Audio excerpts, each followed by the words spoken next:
नमस्कार, बहुत स्वागत है आप सभी का। मैं हूं आपके साथ नैना यादव, लेकर हाजिर हूं हमारा खास प्राइम टाइम शो। बड़ी बड़ी बातें, लंबी चौड़ी कस्में, लेकिन जब ईरान के बारूद की आंच आई तो महाशक्तियां भी पानी भरने लगी। ट्रंप और नेतन्याहू जो कभी ईरान को मिटाने की धमकियां देते थे, आज बंद कमरों में घंटों गुफ्तगू कर रखे हैं और बाहर निकलते ही उनकी जुबान पर ताले लटके हुए हैं। कहते हैं कि गीदड़ की जब मौत आती है तो वो शहर की तरफ दौड़ता है, लेकिन यहाँ तो खुद को शेर बताने वाले नेतन्याहू अपनी जान बचाने के लिए अमेरिका की गलियों में ट्रंप का चरण वंदन कर रखे हैं। बंद कमरे में 3 घंटे तक मुलाकात हुई, 3 घंटे की मुलाकात, लेकिन सन्नाटा ऐसा कि जैसे सांप सूंघ गया हो। ना कोई प्रेस कॉन्फ्रेंस, ना कोई सीना ठोक कर ऐलान। शायद इसे ही कहते हैं कि बातें करोड़ों की और नियत कौड़ियों की। खामनेई की ताकत का ऐसा खौफ कि ट्रंप की धमकियां सिर्फ सोशल मीडिया तक सिमट कर रह गई है। हकीकत तो यह है कि शेर की खाल ओढ़ लेने से कोई शेर नहीं बन जाता। वक्त आने पर ही पता चलता है कि आखिर कौन कितना गिड़गिड़ाता है। इजराइल को डर है कि अगर अमेरिका का साया हटा तो ईरान उसे नक्शे से मिटा देगा, और ट्रंप वो बस मिडनाइट हैमर जैसे शब्दों के पीछे छिपकर अपनी बुज़दिली छुपा रखे हैं। क्या ये महाशक्तियों का अंत है या फिर ईरान के सामने घुटने टेकने का नया अध्याय? आज पूरी दुनिया देख रही है इन तथाकथित सूरमाओं का असली चेहरा आखिर क्या है। करेंगे इस पर चर्चा, बताएंगे इसके हर पहलू को। इतिहास गवाह है कि गीदड़ कितना भी शोर मचा ले, लेकिन जंगल का राजा नहीं बन सकता। दुनिया की आज सबसे बड़ी ताकत कही जाने वाली अमेरिका और खुद को अजेय बताने वाला इजराइल ईरान के सामने अब भीगी बिल्ली बने बैठे हैं। कल तक जो ट्रंप सोशल मीडिया पर दहाड़ दे रहे थे, जो नेतन्याहू ईरान को नक्शे से मिटाने की कस्में खा रहे थे, आज वो बंद कमरों में मौन व्रत धारण किए हुए हैं। 3 घंटे की गुफ्तगू हुई है और वो सीक्रेट गुफ्तगू थी, और बाहर निकले तो मुंह में दही जमा था। ना कोई दहाड़ थी, ना कोई प्रेस कॉन्फ्रेंस थी। अब इसे डर कहें या ईरान के सामने सरेंडर, इस पर 2 पंक्तियां याद आती हैं। बातें बड़ी बड़ी और हौसले पस्त दिखते हैं। आज महाशक्ति के सूरमा डरे सहमे और सुस्त दिखते हैं। निकल आए थे जो दुनिया को झुकाने का ख्वाब लेकर, वो खुद ही ईरान के कदमों में आज नतमस्तक दिखते हैं। ऐसा हम क्यों कह रहे हैं, आइए वो भी आपको जरा बताते हैं। उसके पीछे की बड़ी वजह क्या है। दरअसल डोनाल्ड ट्रंप और बेंजामिन नेतन्याहू की मुलाकात होती है। मुलाकात होती है 3 घंटे तक बंद कमरे में। डोनाल्ड ट्रंप की नेतन्याहू के साथ में ये 7वीं बैठक थी। नेतन्याहू की सुरक्षा चिंताओं पर चर्चा, इजराइल ने अपनी सुरक्षा चिंताओं को एक बार फिर से इस दौरान दोहराया है। डोनाल्ड ट्रंप ने मिडनाइट हैमर का एक बार फिर से जिक्र किया, जो वो हमेशा से करते हैं। अब ईरान पर कूटनीतिक सहयोग की बातें भी इस बैठक में की गई, ऐसा कहा जा रहा है। गाजा की स्थिति और क्षेत्र में अभूतपूर्व प्रगति पर भी चर्चा की गई। वहीं मीटिंग का कोई ठोस नतीजा अभी तक नहीं निकला, कोई संयुक्त प्रेस कॉन्फ्रेंस अभी तक नहीं की गई। ये भी इससे स्पष्ट हो जाता है कि आखिर ये जो बैठक हुई वो उसमें कोई दम नजर नहीं आया। अब जो इजराइल कल तक अमेरिका का ईरान से बातचीत के टेबल पर आने को लेकर ना नुकुर कर रहा था, आज खामनेई की खूंखार सेना और मिसाइल ताकतों से डरकर ईरान के न्यूक्लियर प्रोग्राम को लेकर बातचीत पर वो सहमत हो गया है। इस पर भी 2 पंक्ति सुन लीजिए। अपनी सरहद को बचाने की अब औकात नहीं रही। जो कल तक शेर थे, उनमें अब वो बात नहीं रही। गिड़गिड़ा रही है गैरों के दर पर जाकर आज ईरान के सामने अब उनकी कोई बिसात नहीं रही। डोनाल्ड ट्रंप, जिन्हें लगता है कि उनकी एक धमकी से दुनिया कांप जाएगी, वो खामनेई के नाम से भी पसीना छोड़ रहे हैं। अब हमला करने की हिम्मत तो बहुत दूर की बात हो गई, उंगली उठाने की भी बिसात नजर नहीं आती। ट्रंप साहब, ईरान वो अखरोट नहीं जिसे आप सोशल मीडिया की धमकियों से तोड़ दें। ईरान के शक्ति प्रदर्शन ने यह तो साबित कर दिया कि बारूद जब फटेगा तो व्हाइट हाउस की दीवारें भी उससे कांप जाएंगी। जिस ऑपरेशन मिडनाइट हैमर का जाप ट्रंप बार बार करते हैं, वो क्या है वो भी जरा जान लीजिए। आखिर क्यों बार बार मिडनाइट हैमर का जिक्र करते हैं डोनाल्ड ट्रंप? दरअसल अमेरिका का ईरान के खिलाफ एक बड़ा सैन्य ऑपरेशन था। यह ऑपरेशन हुआ 21-22 जून 2025 की मध्य रात्रि में, और मुख्य उद्देश्य था ईरान के परमाणु कार्यक्रमों को नुकसान पहुंचाना। और इस हमले में ईरान के 3 मुख्य परमाणु ठिकाने थे, फोर्डो, नतांज, इस्फान, जिसे टारगेट बनाया गया। और इस पूरे ऑपरेशन में, ऑपरेशन मिडनाइट हैमर में B-2 स्टील्थ बॉम्बर्स का इस्तेमाल किया गया और दुनिया के सबसे भारी बंकर बस्टर बम का इस्तेमाल किया गया, GBU-57 का इस्तेमाल किया गया और इसके अलावा अमेरिकी पनडुब्बियों से भी टॉमहॉक मिसाइलें दाग की गई थी। अब इस मिशन में ये मान के चलिए लगभग 125 विमानों को अमेरिकी सेना ने इसमें शामिल किया था। हमले से नतांज केंद्र पूरी तरह से नष्ट हो गया, इसमें कोई शक नहीं। ईरान का परमाणु कार्यक्रम खत्म नहीं हुआ, लेकिन काफी पीछे चला गया, ये जरूर कहा जा सकता है। ये जो ऑपरेशन है, ये ऑपरेशन राष्ट्रपति डोनाल्ड ट्रंप के निर्देश पर ही किया गया था। अमेरिकी रक्षा मंत्री ने बिल्कुल सटीक और सफल मिशन इसे एक तरह से बताया था। ट्रंप फिलहाल जो बातें कर रहे हैं, इसी ऑपरेशन मिडनाइट हैमर का जिक्र बार बार करके ईरान पर और पूरी दुनिया पर दबाव बनाने की कोशिश करते हैं। लेकिन अब ट्रंप बस गीदड़ भपकियां दे रहे हैं। अंदर से वो जानते हैं कि अगर ईरान ने अब मोर्चा खोला तो अमेरिका को लेने के देने पड़ जाएंगे। वो हालात कुछ और थे जब मिडनाइट हैमर को अंजाम दिया और अब हालात कुछ और उन्हें नजर आ रहे हैं। और इसीलिए कहा जाता है कि थोथा चना बाजे खाना। यही हाल आज डोनाल्ड ट्रंप का है। शोर बहुत है लेकिन अंदर से सब खाली। समझिए ना कि जो नेतन्याहू कल तक सीना ठोक कर कहते थे कि हम किसी से नहीं डरते, आज वो अमेरिका जाते हैं ट्रंप के चरण वंदन करने के लिए। क्यों? क्योंकि वो जानते हैं कि इजराइल की जो सुरक्षा है उसका गुब्बारा बस फूटने वाला है और ईरान की मिसाइलें तेल अवीव की तरफ मुंह किए खड़ी हुई हैं। और नेतन्याहू को खौफ ये सता रहा है कि अगर अमेरिका ने अपने हाथ पीछे खींच लिए तो इजराइल का क्या होगा? इजराइल का तो वजूद खतरे में पड़ जाएगा। अब ईरान को ताकत विहीन करने के लिए अमेरिका से ज्यादा इजराइल बेचैन नजर आता है और तैयार नजर आता है।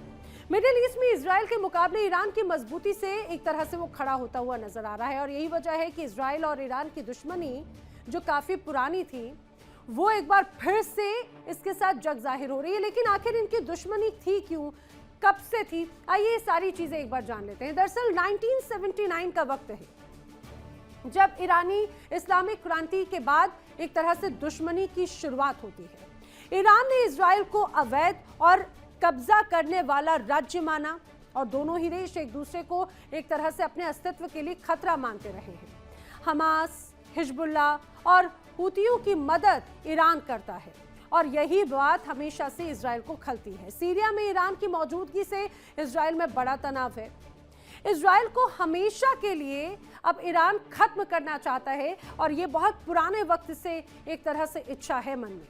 सीरिया में ईरान के सैन्य और प्रॉक्सी ठिकानों पर भी इजराइल हमेशा हमले करता रहता है। इतना ही नहीं बल्कि ईरान को परमाणु हथियार नहीं बनाने देना चाहता इजराइल और यही वजह है कि अगर ईरान के पास भी इस तरह की कोई परिस्थितियां हैं भी तो इजराइल चाहता है कि अमेरिका उसको कंट्रोल करे और अमेरिका उसको पूरी तरह से खत्म कर दे। यानी कि ये इच्छा जो है वो इजराइल की है लेकिन वो अमेरिका के सपोर्ट के बगैर ये कर नहीं सकता। अब यही वजह है कि नेतन्याहू पहुंचे डोनाल्ड ट्रंप से मिलने के लिए, क्योंकि दूसरे दौर की बातचीत अमेरिका और ईरान की भी तो होनी है। अब अमेरिका में नेतन्याहू के 3 घंटे तक ट्रंप के सामने गिड़गिड़ाने के बाद भी अगर प्रेस कॉन्फ्रेंस नहीं हुई तो ये समझ लीजिए कि वॉशिंगटन ने भी एक तरह से पल्ला झाड़ लिया। ईरान ने ये दुनिया को बता दिया कि ईंट का जवाब पत्थर से कैसे दिया जाता है। नेतन्याहू और ट्रंप की ये चुप्पी उनके डर का सबसे बड़ा सर्टिफिकेट है, ये मान के चलिए। कतर के अल उदैद बेस की सैटेलाइट तस्वीरें जो सामने आई हैं, अब उससे ये पता चलता है कि अमेरिकी सेना ने पैट्रियट मिसाइलों को स्थिर ठिकानों से हटा दिया है, मोबाइल ट्रक लॉन्चर्स पर तैनात कर दिया है। क्यों? क्योंकि इन्हें जंग की स्थिति में जल्द ही एक से दूसरी जगह पर भेजा जा सके अगर हालात जंग के बनते हैं तो। इसके अलावा अमेरिका ने अपने जहाजों को भी स्ट्रेट ऑफ हॉर्मुज पार करते समय अब सतर्क रहने को कहा है और इस दौरान जहाजों को ईरान के बॉर्डर से जितना संभव हो उससे दूर रहने के लिए कहा गया है। इसके अलावा ईरान का जो संवर्धित यूरेनियम है वो उसकी सबसे बड़ी ताकत है, ये पूरी दुनिया जानती है और ये ताकत और मजबूत होती जा रही है। अब यही वजह है कि अमेरिका को आशंका है कि अगर वो सीधे हमला करता है तो इसका प्रभाव पड़ेगा, यूरेनियम से जो रेडिएशन है उसका खतरा बढ़ सकता है जिसका असर पश्चिम एशिया तक हो सकता है। अब अमेरिका को यह भी आशंका है कि अगर ईरान में अव्यवस्था फैली तो यूरेनियम गलत हाथों में या फिर आतंकी संगठनों के पास भी जा सकता है। ईरान के पास करीब 60% तक संवर्धित लगभग 450 किलो यूरेनियम है। अब ये जो पूरा अभी फिलहाल जो सन्नाटा नजर आता है इस 3 घंटे की मुलाकात के बाद में, वो चीख चीख कर कह रहा है कि ईरान ने इजराइल को सीधे युद्ध की ऐसी सुरंग में धकेल दिया जहां से बाहर निकलने का रास्ता फिलहाल किसी के पास नहीं। अमेरिका और इजराइल के लिए बस एक ही मुहावरा यहां पर फिट हो रहा है, अब पछताए होत क्या जब चिड़िया चुग गई खेत। खामनेई की रणनीतियों ने महाशक्तियों के अहंकार को मिट्टी में मिला दिया। तैयार रहिए क्योंकि ये जो चुप्पी है वो किसी बड़े तूफान का संकेत है और उस तूफान का नाम है ईरान का महाप्रतिशोध। करेंगे चर्चा, खास मेहमानों का पैनल मेरे साथ में कनेक्ट हो रहा है, आइए जल्दी से आपको मिलवा देती हूँ। रक्षा विशेषज्ञ retired colonel Himanshu Singh connect हो रही है, रक्षा विशेषज्ञ retired wing commander Alok Sahay मेरे साथ कनेक्ट हो रहे हैं, रक्षा विशेषज्ञ रिटायर्ड कर्नल दिनेश नैन मेरे साथ में कनेक्ट हो रही हैं, रिपब्लिकन पार्टी की नेता अमेरिका से मेरे साथ पूर्णिमा नाथ कनेक्ट हो रही हैं। आप सभी खास मेहमानों का बहुत स्वागत है इस पूरी चर्चा में। मैं काम करती हूँ, सबसे पहले अमेरिका का ही रुख कर लेते हैं। पूर्णिमा नाथ जी, जरा ये बता दीजिए 3 घंटे की मुलाकात हुई, उस मुलाकात का सार क्या निकला? क्योंकि अभी तक बाकी इंडिया तक तो उसकी कोई खबरें सामने नहीं आई, हो सकता है अमेरिका में उस मुलाकात की कोई चर्चा हो। Thank you so much for having me. नमस्ते, जय हिंद। पहले तो मैं ये कहूँगी कि इजराइल की प्राइम मिनिस्टर नेतन्याहू ट्रंप साहब आने के बाद 7 बार आ चुके हैं। उन्होंने आके 13 महीना चल रहा है, इसका मतलब एवरी 2 months ही was here. Okay, the second point I want to raise here is that Trump का स्टेटमेंट आया उसके बाद कि कोई डेफिनेटिव डिसीजन नहीं हुआ है, बट मैंने आज देखा है कि वो 2nd एयरक्राफ्ट कैरियर भेज रहे हैं वहां तक। तो मेरा फर्स्ट क्वेश्चन है अमेरिका के ऊपर कि वो अमेरिका कौन होता है मिडिल ईस्ट या Asia, Indo Pacific, East Asia या साउथ एशिया में अपना जहाज भेजने वाला? उनका क्या इंटरेस्ट है? First of all we all know of the answer but we need to discuss. Second question ये है मेरा, जबकि ट्रंप ने डॉनरो डॉक्ट्रिन को फिर से वापस किया है, बोला है कि मेरा हेमिस्फीयर में कोई नहीं आ सकता, तो बाकियों का हेमिस्फीयर उनके लिए कोई इंपॉर्टेंट नहीं है क्या? वो खुद डिसीजन नहीं कर सकते क्या अपने लिए क्या इंपॉर्टेंट है क्या नहीं है? आपको जहां चाहिए जब भी चाहिए हर जगह में जाके आप घुस जाते हो, आपका शिप भेज देते हो, वॉरशिप भेज देते हो, आप धमकियां देते हो, आप तारीफ लगा के इकोनॉमिक वॉर छेड़ देते हो। तो अमेरिका क्या चाहता है? अपने आप को क्या दिखाना चाहता है? उन्होंने क्या अचीव कर लिया इंडिया के साथ या ईरान के साथ? इसमें कोई शक नहीं पूर्णिमा जी, इसमें कोई शक नहीं। और यही वजह तो मानी जा रही थी कि नेतन्याहू और जब अगर डोनाल्ड ट्रंप की मुलाकात होगी तो कुछ सार निकलेगा। बस आप मुझे ये भी बता दीजिए, क्या इस मुलाकात को लेकर अमेरिका में कोई चर्चा है, कोई कुछ फ्रूटफुल इसका कुछ निकला है, क्या निर्णय हुआ है? ये मुलाकात में हुआ क्या है दरअसल? देखिए, जो अमेरिका को जो मागा फैक्शन है, जो एक्सट्रीमिस्ट राइट विंग है, जो व्हाइट नेशनलिस्ट फैक्शन है अमेरिका में, वो जो रिपब्लिकन पार्टी के अभी हिस्सा बन चुका है, literally defining all the policies, और MAGA faction is the one who actually got Donald Trump over there. The point is ये जो फैक्शन है is they are the one who is communicating narrative. ये बिल्ड करते narrative, communicate करते, propagate करते, promote करते, और वह हमारा फॉक्स 6 हो, स्टेट मीडिया हो, कोई और राइट विंग मीडिया हो, वही कम्युनिकेशन करते कि Iran is finished, Ayatollah is finished. और इनकी जो एग्रेसिवनेस है, यही बात हमें बात करनी चाहिए कि आज अगर डोनाल्ड ट्रंप कर सकते थे अटैक कर लेते, लेकिन कर नहीं पाए। उनके जो इंटरनल जो एजेंडा चलाया गया था वहां पे, riots and all, everything has been quashed. और IRGC का लोगों को भी जो ब्राइब दे रहे थे वो भी पकड़े गए मिडिल रेंज में जो थे। तो ईरान की जो सिचुएशन है अभी उनको समझ नहीं आ रहा है कि प्रोपेगेंडा कैसे फैलाए, लेकिन लोगों को ब्रेन वॉश ऐसे करा जा रहा है कि Iran is defeated almost already. ये 2nd एयरक्राफ्ट ही इसका ही नतीजा है बेसिकली। ठीक है, ठीक है। लेकिन मैं चाहूंगी जरा कर्नल दिनेश नैन, आप इस बात को जरा समझाइए।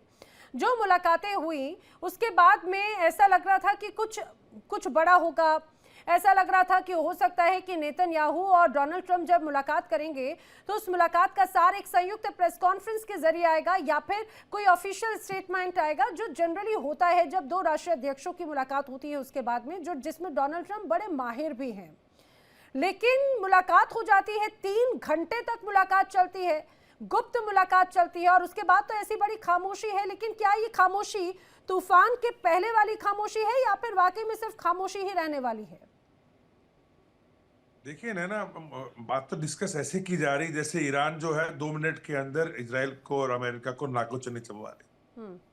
Is it possible really? क्या ऐसा पॉसिबल है? सी मेरा with due respect to all panelist, मेरा व्यू इसके अंदर डिफरेंट है। मैं समझता हूं कि ये बहुत बड़ी साजिश है जिसके तहत नेतन्याहू और डोनाल्ड ट्रंप अपने कार्ड्स रिवील नहीं कर रहे हैं। They are putting a pressure on Iran.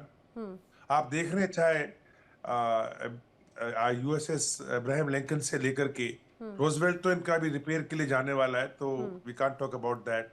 नितांज भी इनका जो है थोड़ी निमिस आई थिंक यूएसएस वो भी रिपेयर पे जाने वाला है। लेकिन जो फोर्ड है, यूएसएस फोर्ड नए वाला जो इनका एयरक्राफ्ट कैरियर है, स्ट्राइक ग्रुप है, वो और वॉशिंगटन उन्होंने मूव कर दिया है अभी इस तरफ बिल्डअप करने के लिए। जिस प्रकार से फोर्सेस बिल्डअप की गई है अजरबैजान से लेकर के तुर्की तक, सूडान से लेकर के आपके जॉर्डन तक, आपके कुवैत से लेके यूएई से लेके हर जगह पे, और जिस तरीके से बिल्डअप हो रहा है, I don't think it's a joke going on, it's a serious matter. हाँ, यहाँ 2 चीज पहलू जो मेरा नजरिया में गलत हो सकता हूं, 2 चीज पहलू यहाँ पे दिखाई दे रही है। देयर इज अ साठगांठ between Putin and Donald Trump. Okay, अभी यूक्रेन में क्या हो रहा है, कहां से ओडेसा से लेकर के और खार्किव तक कल रात से भयंकर बमबारी होकर के वहां पे 1 लाख के करीब ट्रुप्स को पुतिन उतारने वाला है ग्राउंड पे। जी। कोई बात नहीं हो रही नैना। लेकिन यहाँ पे अमेरिका के साथ में ईरान का जो कशमकश चल रहा है उसके बारे में हम ये अंदाजा लगाने की कोशिश कर रहे हैं कि 3 घंटे अगर ये लोग इकट्ठे बैठे वॉशिंगटन में तो इन्होंने आके प्रेस कॉन्फ्रेंस क्यों नहीं की? याद है पिछली बार मिडनाइट हैमर में तब भी इनकी मीटिंग चल रही थी और उस टाइम पे अटैक हुआ था B2 स्प्लिट बॉम्बर्स से। तो क्या आपको ये लग रहा है कि पिछली बार वाला जो मिडनाइट हैमर था उसके पहले भी ऐसे ही मुलाकातों का दौर था, खामोशी थी? तो वही बात है, क्या ये जो खामोशी है वो तूफान के पहले की खामोशी है? तूफान आने को है क्या? ना देखिए ईरान ने क्या बोला स्टेटमेंट, ईरान ने बोला है कि आपकी वार्तालाप के बीच में हमें तैयारी करके रखनी है अपनी। They are vigilant because Iran को मालूम है कि they can't trust Donald Trump, they can't trust this guys, ये कभी भी अटैक करेंगे। हालांकि जो इनके एक पहाड़ियों का एक बहुत सिलसिला है, मैं बताऊं ना आपको, इनका दक्षिण पूर्व यानी दक्षिण पश्चिम नॉर्थ वेस्ट से लेके और आपका साउथ ईस्ट तक के बीच में जाग्रोस पहाड़ियों का सिलसिला है, जिसके नीचे इन लोगों ने अपनी पूरी की पूरी जो मिसाइल सिटीज हैं वो तैयार कर रखी है, सैलोज तैयार हैं उनके जब मिसाइल जहां से फायर हो सकती, 3000 मिसाइल इन्होंने डिक्लेयर किए कि हम एक साथ चलाएंगे और 12,000 के करीब मिसाइल्स रेडी हैं फायर होने के लिए, राइट। इसके अलावा इनके पास में S-400 air defence system Russia से आ चुका है, S-300 इनके पास पहले से था, HQ-9 एयर डिफेंस सिस्टम जो चाइना था वो सप्लाई हो चुके हैं। यहां तक खबर है कि चाइना का DF-17 हाइपरसोनिक मिसाइल्स और किंजल मिसाइल्स ऑफ रशिया और also have been supplied to them. And Oreshnik missile के ऊपर भी शक है बिकॉज जो अभी इन्होंने एक मिसाइल फायर किया था और जब वो हवा में फायर हुआ था तो वही शेप बना रहा था जो ओरेस्निक मिसाइल के अंदर वो स्नेक वाला शेप बनता है। तो थिंक्स जिसको एक खुर्रम शहर 4 बोल ले या जो भी बोल लीजिएगा, बट ये कहना कि सिर्फ इन मिसाइल्स के बेस के ऊपर अमेरिका को और इजराइल को अपंग कर देगा ईरान, मैं समझता हूं हम गलत चले जाएंगे यहाँ पे। America make America great again के अंदर ग्रीनलैंड से लेके कनाडा से लेके लैटिन अमेरिका से लेकर के और अब ईरान और पूरे के पूरे गल्फ के अंदर अपनी वो वजूद दिखा रहा है, हैकड़ी दिखा रहा है। कल रात ही B-52 बॉम्बर्स ताइवान और अब चाइना के बीच में उड़ाए और चाइना को एक तरीके से धमकाया है। तो ये कहना कि ये लोग डर के बैठ जाएंगे, मैं समझता हूं देयर समथिंग कमिंग अप, कुछ ना कुछ तो होगा। ठीक है, लेकिन इसमें एक और बड़ी एक अलग थ्योरी मुझे इसलिए और ये लग रही है क्योंकि हमने देखा कि पहले अमेरिका के जो बोल थे वो खासतौर से ईरान के रिजीम चेंज या फिर वहाँ के प्रदर्शनों को लेकर भी बड़े नजर आ रहे थे, लेकिन रिसेंटली जेडी वेंस का एक बयान आया, वो ये कहते हैं कि भाई वहाँ सरकार जाए या ना जाए, सत्ता परिवर्तन हो या नहीं हो, हमें वो वहाँ की जनता तय करे। इसीलिए आलोक सहाय जी, अलग अलग तरह के कयास लगाए जा रहे हैं। ये दरअसल ये सवाल इसीलिए उठ रहे हैं क्योंकि एक नंबर ऑफ ऐसे इंसिडेंट्स नजर आए, जेडी वेंस का ऐसा बदलता रुख, उसके बाद में मुलाकात के बाद में फिलहाल खामोशी, और डोनाल्ड ट्रंप भी जो बार बार हमले की बात कहते हैं, अपने सोशल मीडिया अकाउंट पर बाकायदा ये पोस्ट करते हैं कि भाई अभी हम बातचीत करेंगे, बातचीत के जरिए देखेंगे, स्थिति हुई बनी तो ठीक है, डील बनी तो ठीक है, फिर आगे देखा जाएगा क्या किया जाएगा। इसीलिए ऐसा लग रहा है कि ये जो नरमी है वो बहुत कुछ संकेत देती है। हाँ नैना जी, देखिए हुआ है ये कि अमेरिका ने मोबिलाइजेशन तो कर दिया बहुत बुरी तरह से, और दिनेश जी ने जो बात बोली है वो बहुत बिल्कुल सही बोली है। मोबिलाइजेशन करने के बाद इनको पता चला है कि ईरान की जो स्थिति है वो दूसरे देशों की स्थिति से बिल्कुल ही अलग है। ईरान की जो तैयारी हुई है वो आउटराइट ऑल आउट वार की तैयारी ईरान करके नहीं रखता है। वो कोई भी वार अगर होगा, उसके ऊपर कोई भी आक्रमण होगा तो उसके तरफ से जो कार्रवाई होगी वो होगी इसको ज्यादा से ज्यादा डिलेड एंगेजमेंट रखने का। मतलब वो सॉल्वो ऑफ स्ट्राइक करेगा और उसके बाद फिर वेट करेगा, फिर सॉल्वो ऑफ स्ट्राइक करेगा। क्योंकि देखिए उसने ना अपनी वायुसेना बनाई बड़ी, ना उसका कोई फॉर्मल एयरफोर्स कोई ऐसा नहीं है, कोई फॉर्मल नेवी उस तरह का नहीं है। कुल 23 उसके पास जो पनडुब्बियां हैं वो छोटी वाली हैं, 3-4 बड़ी वाली हैं। तो उसने जो पूरी तैयारी की है वो पूरी तैयारी की है missile, drones and tactical ships, high speed boats and anti ship missiles. और वो इतनी संख्या में उसने बना लिया है कि वो जानता है कि जब भी अमेरिका आक्रमण करेगा तो वो इस आक्रमण का काउंटर अटैक कई महीनों तक कंटिन्यू रख सकता है और उतने दिनों तक अमेरिका उसको सस्टेन नहीं कर पाएगा। इसका कारण यह है कि देखिए अगर मान लीजिए ईरान लॉन्च करता है 100 मिसाइल लॉन्च करता है। एक मिसाइल को लॉन्च करने के लिए आपको इंटरसेप्टर जो आप लॉन्च करते हैं वो सिंगल नहीं होता है, वो मिनिमम 2 होता है। तो और आपका जो ईरान के जो मिसाइल्स है और ड्रोन्स है उसकी कॉस्ट काफी कम है। आप उसको काउंटर करने के लिए आप थर्ड या दूसरे जो आप लॉन्च करेंगे वो इतने कॉस्टली हैं। अब आप जैसे मान लीजिए कि 10,000 मिसाइल्स हैं ईरान के पास, तो आप पूरे अमेरिका की इकोनॉमी वो खा जाएगा। आप कब तक उसको काउंटर कीजिएगा, आप कब तक काउंटर कीजिएगा। दूसरी बात यह है कि अमेरिका की जो शक्ति है वो साउथ चाइना सी में भी सिमटी हुई है, वहां से वो पूरी तरह से खाली नहीं कर सकते हैं। एयर डिफेंस के जितने मिसाइल्स हैं उसकी हालत यह है कि जो पिछले साल आक्रमण हुआ था 12 दिन का, उसमें इजराइल को जरूरत पड़ गई अमेरिका से मदद लेने की, और अमेरिका ने जो मदद दिया उसकी रिप्लेनिशमेंट भी जो है वो अब अमेरिका किया उसने, it was a very heavy cost. तो अमेरिका जो है वो ये देख रहा है कि हम उसको 100% सैचुरेट कर पाएंगे क्या उसके अटैक को, और अगर नहीं कर पाएंगे, मान लीजिए 5 से 10% भी उसके मिसाइल्स या ड्रोन्स अगर पेनिट्रेट करके अमेरिकी अड्डों पे आ गए या अमेरिकी जहाजों पे आ गए, उनका नुकसान होगा। तो क्या प्रेसिडेंट ट्रंप और अमेरिकी जनता इस चीज को बर्दाश्त कर पाएगी? बिल्कुल प्रेसिडेंट ट्रंप, जी हाँ। तो ये बात मुख्य मुद्दा ये है, और आप इसीलिए देखिएगा कि अभी अमेरिका ने घेराबंदी तो कर दी है लेकिन वो तरह तरह के प्रयोग कर रहे हैं। वो cyber attack, electronic counter measures का रिसर्च कर रहे हैं कि क्या हम ऐसा नहीं कर सकते कि उनके पूरे इलेक्ट्रॉनिक सिस्टम को जाम कर दें ताकि उनके मिसाइल्स लॉन्च नहीं हो। उनके जो वहां के जो पूरा इलेक्ट्रॉनिक सिस्टम को हैक करने की बात हो रही है। आप देखिए लेजर गाइडेड वेपन्स का उन्होंने अभी 2 दिन पहले उन्होंने एक अपने डिस्ट्रॉयर से उसका एक्सपेरिमेंट किया है। तो ये प्रयोग जारी है। अमेरिका जानता है कि हम कन्वेंशनल एंटी मिसाइल्स अगर इंटरसेप्टर लॉन्च करेंगे तो हम ज्यादा दिन तक नहीं सरवाइव कर पाएंगे, और ईरान इस वार को लंबा खींचने की प्लानिंग करके बैठा हुआ है।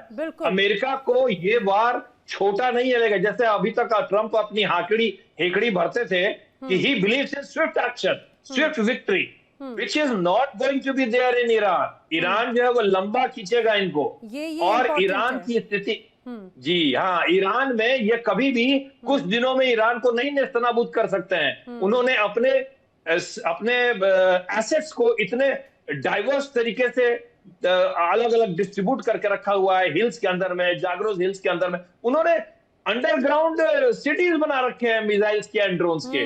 आप कितना मारोगे, कितना मारोगे? तो ये चीज अमेरिका को परेशान कर रही है, और इजराइल को परेशानी इस बात की है कि अगर अमेरिका आक्रमण नहीं करता है तो इजराइल का अस्तित्व खतरे में है, क्योंकि ईरान की जो स्थिति अभी हो गई है, ईरान को अब इजराइल अकेला नहीं संभाल सकता है। जी अनन्या जी, मेरा यही आकलन। बिल्कुल बिल्कुल सर, लेकिन यही बात है कि इस बार तो खासतौर से बार बार ईरान की भी रणनीति इसी रूप में नजर आती है ना, कि ईरान कहता है कि भाई अब ये जो पूरी जंग है वो जंग लड़ने को तैयार है, परिणाम जो भी हो। और यही वजह है कि उसने अपनी जो मिसाइलें हैं उनका भी प्रदर्शन समय समय पर कर रहा है। और हिमांशी जी, ये जो प्रदर्शन है, दरअसल ऐसा लग रहा है कि आजकल का जो वक्त है वो प्रदर्शन का ही बड़ा वक्त और प्रदर्शन का ही बड़ा खेल है। एक तरफ गीदड़ भपकियां दी जाती हैं, बयान पे बयान दिए जाते हैं, दूसरी तरफ हमने देखा चाहे बात क्रांति दिवस की बात हो या फिर वॉशिंगटन की ये बैठक, दोनों जगहों पर बड़े प्रोपोगेंडा थे। इजराइल की चिंता यहाँ पर एक ये नजर आती है कि ईरान का अगर रिटेलिएशन होता है या अमेरिका अगर हाथ खींच लेता है तो वो अलग थलग पड़ जाएगा और ईरान उस पर अव्वल ये कहा जाए कि हावी होता हुआ नजर आएगा। क्या यही इजराइल का एक डर है या फिर कुछ और भी बड़ी तस्वीर नजर आ रही है?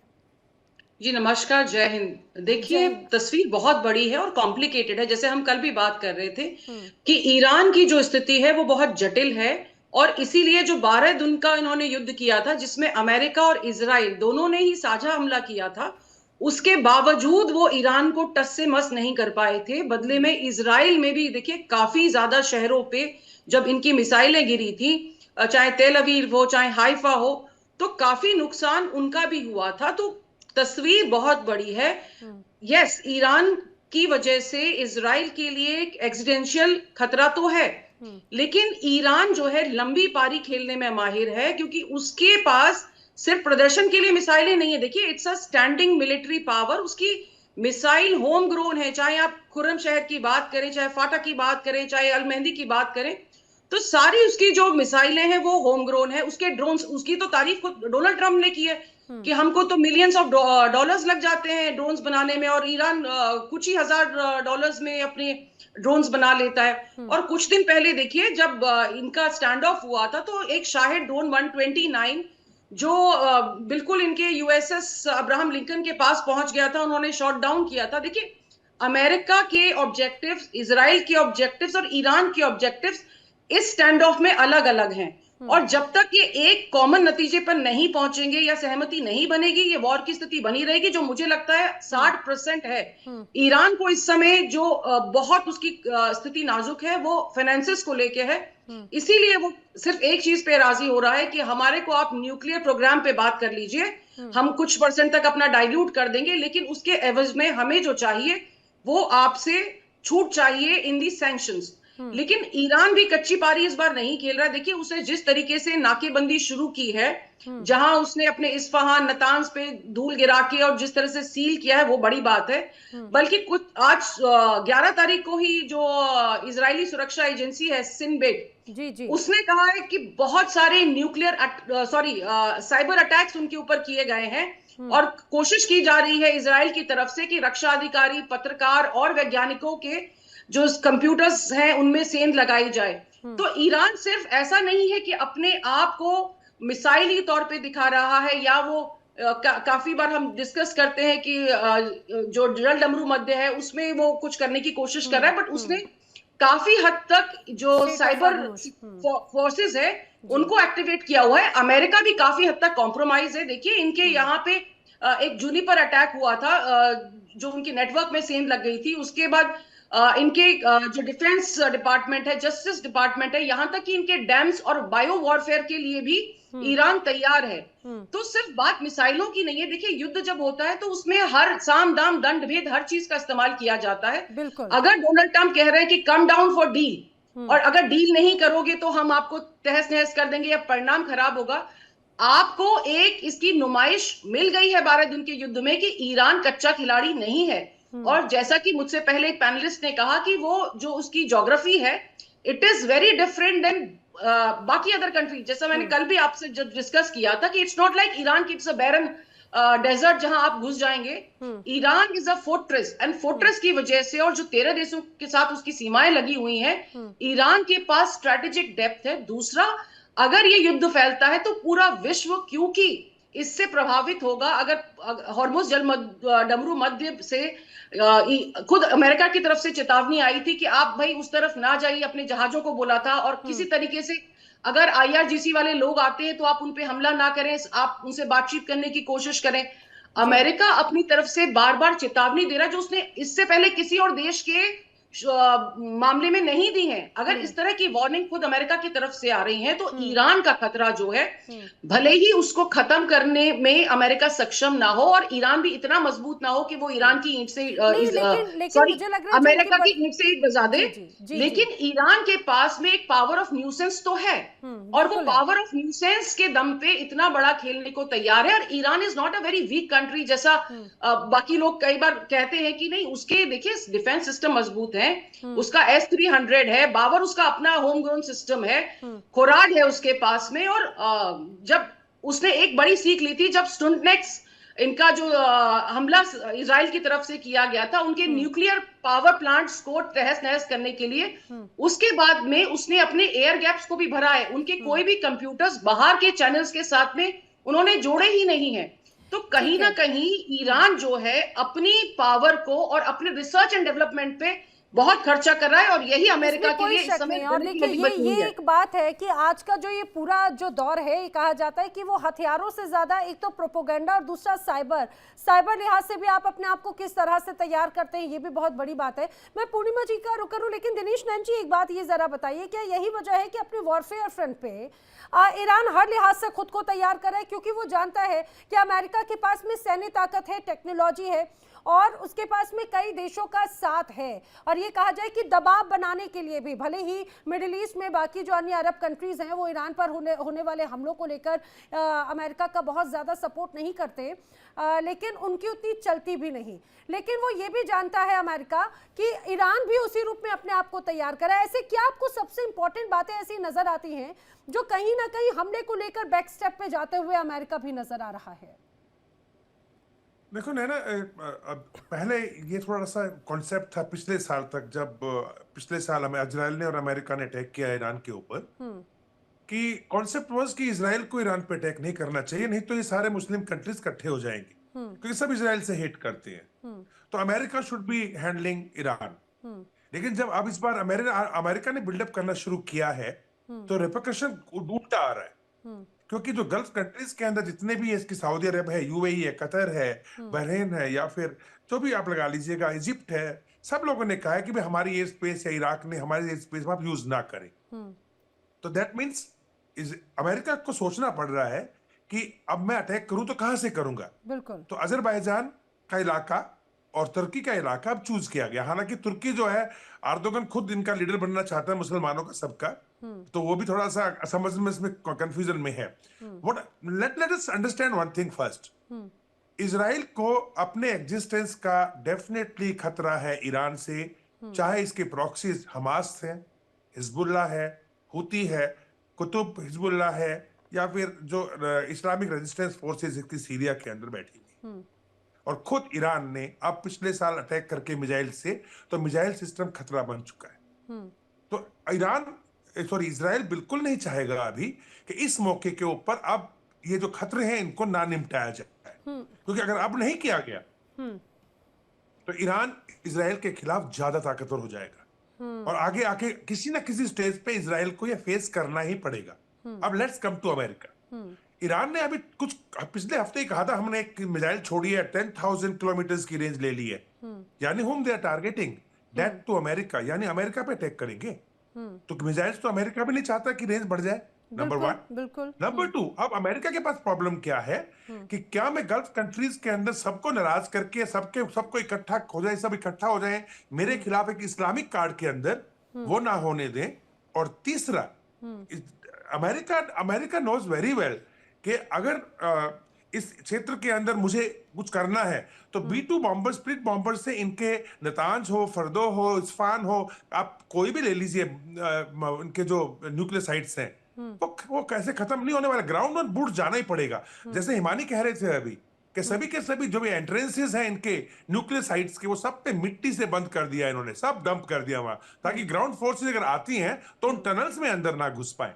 तो मेरा कहने का मतलब है मामला तो सीरियस चल रहा है ना, दे आर ऑल्सो रिएक्टिंग, दोनों साइड प्रिपेयर कर रहे हैं, एक अटैक के लिए, दूसरा डिफेंस के लिए। अब सवाल यहाँ पे आ जाता है कि इस स्टेज के ऊपर जब इन लोगों की मीटिंग अब खत्म हुई है, अब आगे क्या?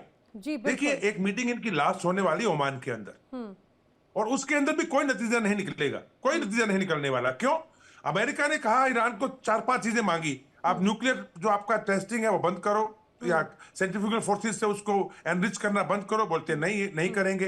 ये बोला कि जो हमने एनरिच किया हुआ उसका थोड़ा बहुत परसेंटेज कम कर लेंगे, बट उसके ऊपर भी 2 अलग अलग स्टेटमेंट आ रहे हैं, फॉरेन मिनिस्टर का अलग आ रहा है और पजिस्कियान का जो इनके हैं उनका अलग आ रहा है, चीफ का अलग आ रहा है। तीसरा, आपके प्रॉक्सीज को आप कोई मदद नहीं करेंगे, यानी हिजबुल्लाह, हुती और हमास को आप मदद ना करें, ये इन्होंने उसके बारे में चुप है बिल्कुल, ईरान ने कोई स्टेटमेंट नहीं दिया। चौथा, इनको बोला कि भाई देखिए, जो आप ये इस क्षेत्र के अंदर जैसे कि अपनी हेजमनी स्टार्ट करने की कोशिश कर रहा है ईरान, कि मेरे पास न्यूक्लियर बॉम्ब आ जाए रूसिया से या चाइना से, और इस इलाके के अंदर जो वर्चस्व बनाने की कोशिश कर रहे सऊदी अरेबिया के हुकूमत को हटा के मुस्लिम के इस्लामिक देशों में से, उसके अंदर अमेरिका बिल्कुल तैयार नहीं है। और सबसे बड़ा एजेंडा जो चुपचाप है, तेल डेफिनेटली अमेरिका तेल चाहता है ईरान का, बट अमेरिका ईरान का तेल चाइना नहीं देना चाहता। हाँ बिल्कुल सर। ये भी अंदरूनी खाने की कंडीशन है जो ओपन नहीं की जा रही।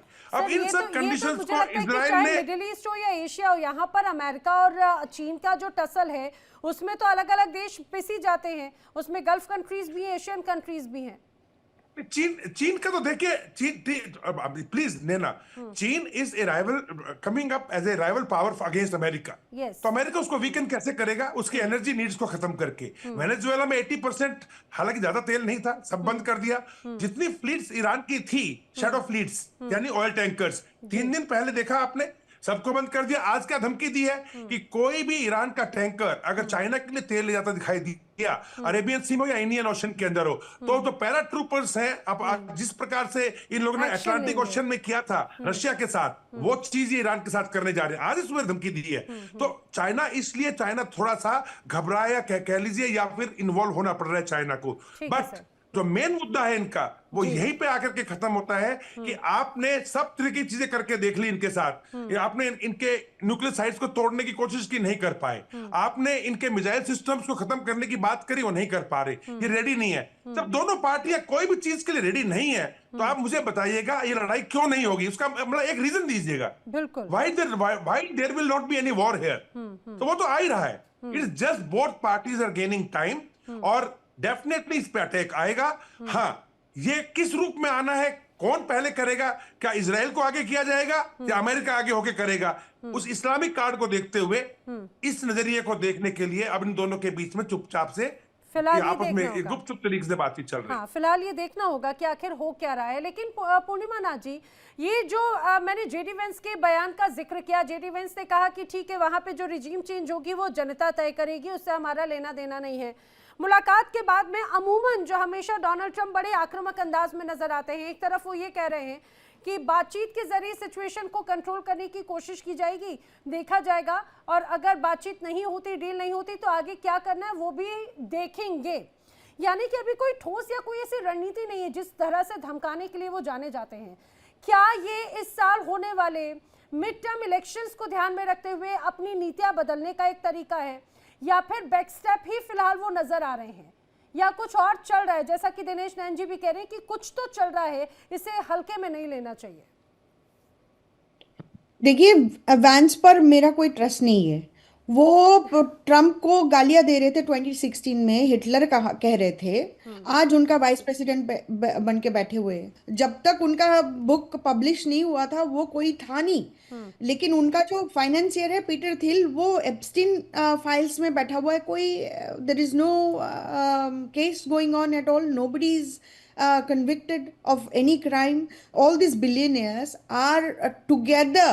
अभी पावर के लिए ये वैंस कुछ भी कर सकते हैं. And I'm making this statement live on TV with you because I have made this statement elsewhere as well.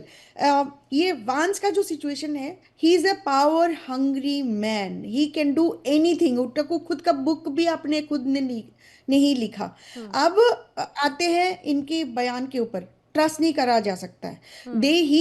He is a chameleon. And उनके बयान पे अगर आप विश्वास भी करेंगे, कल अगर कुछ हो भी जाएगा तब बोलूंगे जो जेडी वांस ऐसे कहा था. अच्छा, आपको मैं थोड़ा सा आगे लेके जाती हूँ. यहाँ पे जो वॉरफेयर की बात आप कर रहे थे, वॉरफेयर सिर्फ एक फ्रंट में नहीं चल रहा है. इंफॉर्मेशन वॉरफेयर चल रहा है. लेकिन कभी कभी साइकोलॉजिकल वॉरफेयर उनके अंदर क्लब किया जाता है, but they are different. Misinformation, disinformation, narrative building को आप इंफॉर्मेशन वॉर बोल सकते हो, लेकिन साइकोलॉजिकल वॉरफेयर जो है उन पे आपका कॉग्निटिव शेप भी होते, बिहेवियरल शेप होती है. तो इन जनरल यहाँ पे सिर्फ साइबर साइकोलॉजिकल इन्फो वॉर नहीं चल रहा है, और कन्वेंशनल आपकी मिलिट्री नेवी से बैटल नहीं चल रही है. यहाँ पे आपकी technological, fuel, money, economic, trade, embargo, sanction, सब कुछ कनेक्टेड है लिटरली. तो ये जो आपकी ईरान की आप अटैक की बात कर रहे हो, होने वाला है. At the end of the day यहाँ पे मागा जो फैक्शन है, उन्होंने स्पेसिफिकली बता दिया है कि ईरान इज खत्म. बेसिकली ईरान कभी भी आयतुल्ला को खत्म कर सकते हैं. पर at the end of the day आपको ये भी तो सोचना चाहिए, इनकी जो मेंटालिटी बन चुकी है यहाँ पे, इनकी हिस्ट्री सिर्फ 1979 से शुरू होती है, डेथ टू अमेरिका. लेकिन एक अमेरिकन, एक वाइट क्रिश्चियन अमेरिकन आज तक ये क्वेश्चन ये नहीं पूछा, ईरान क्यों कहता है डेथ टू अमेरिका, हमारा क्या रोल था उसमें. उससे पहले जो 1953 में आपने मोसादेक को हटाया था, क्यों हटाया था.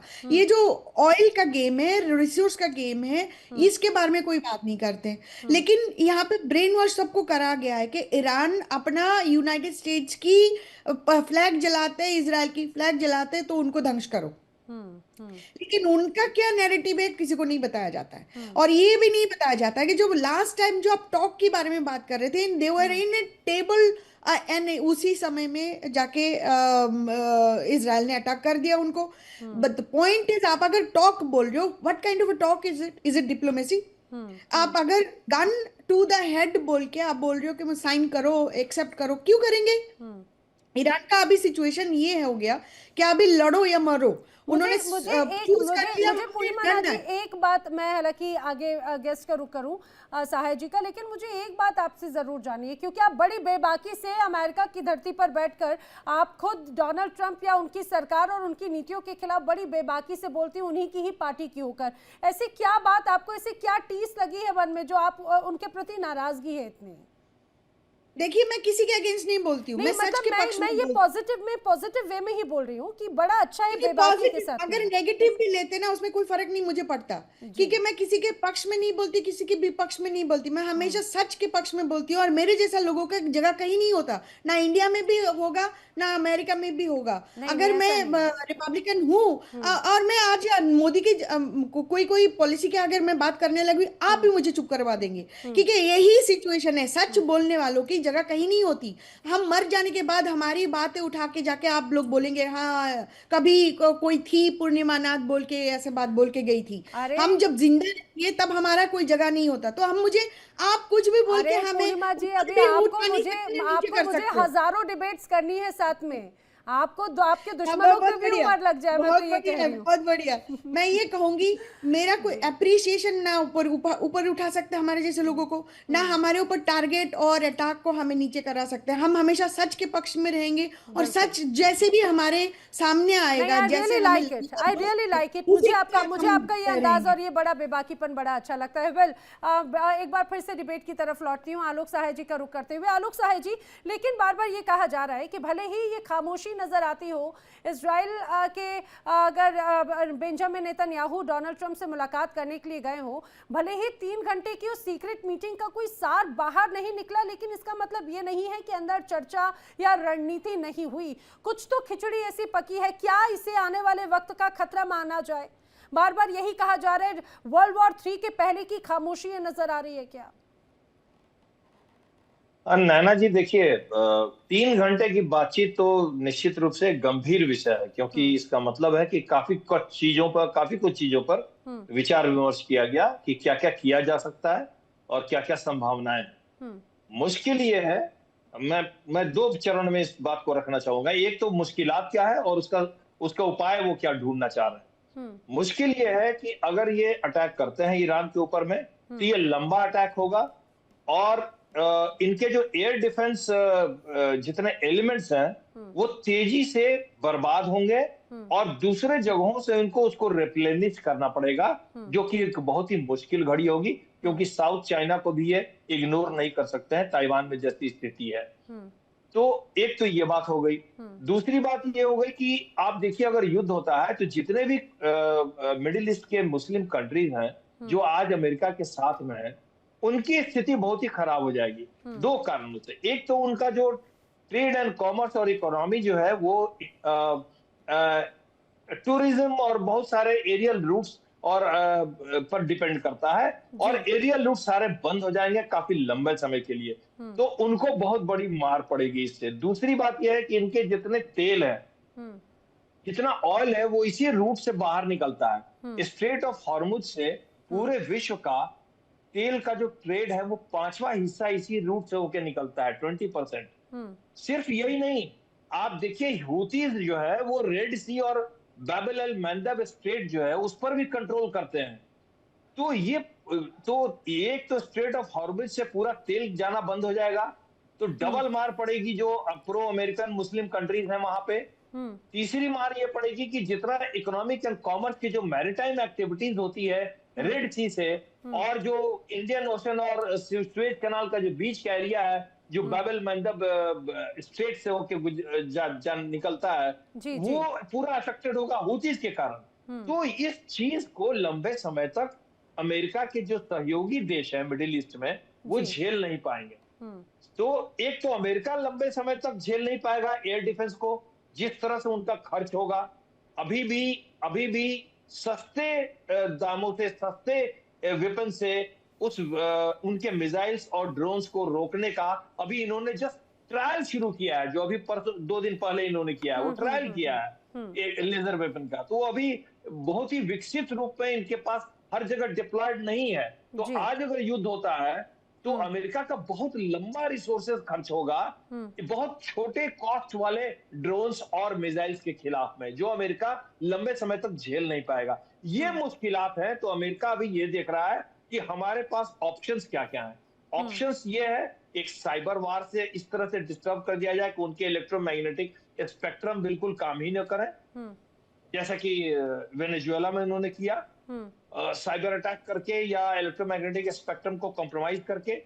दूसरा ऑप्शन ये है कि क्या हम बीच बीच में लिमिटेड अटैक करें, फुल स्केल वार ना करें, और ईरान को इस तरह से थ्रॉटल करें कि वो चोक हो जाए कुछ दिनों में खुद ही, और जो सैंक्शन लगा हुआ है वो ज्यादा दिनों तक वो झेल ना पाए। तो ये ऑप्शंस अमेरिका अभी देख रहा है और इसीलिए अभी देरी हो रही है। जी हाँ, ठीक है, यानी कि अभी तो बस ये कहा जाए कि देरी हो रही है या नहीं हो रही है, या इंतजार किया जा रहा है, इसके लिए हमें थोड़ा सा और इंतजार करना होगा। लेकिन तनाव तो लगातार है। जो सैटेलाइट इमेजेस नजर आती हैं, सैटेलाइट इमेजेस ईरान की तरफ से भी सामने आई हैं, अमेरिका की बड़ी तैयारियों को भी दर्शाती हैं, और इसीलिए बार बार कहा जा रहा है कि बातचीत तो सिर्फ बहाना है, दिखावा है, लेकिन एक दूसरे पर हमला करने के लिए ये कहा जाए कि दोनों ही बड़े बेताब नजर आते हैं। आने वाले वक्त में क्या होगा ये देखने वाली बात है। आप सभी मेरे साथ इस चर्चा में शामिल हुए, आप सभी खास मेहमानों का बहुत धन्यवाद।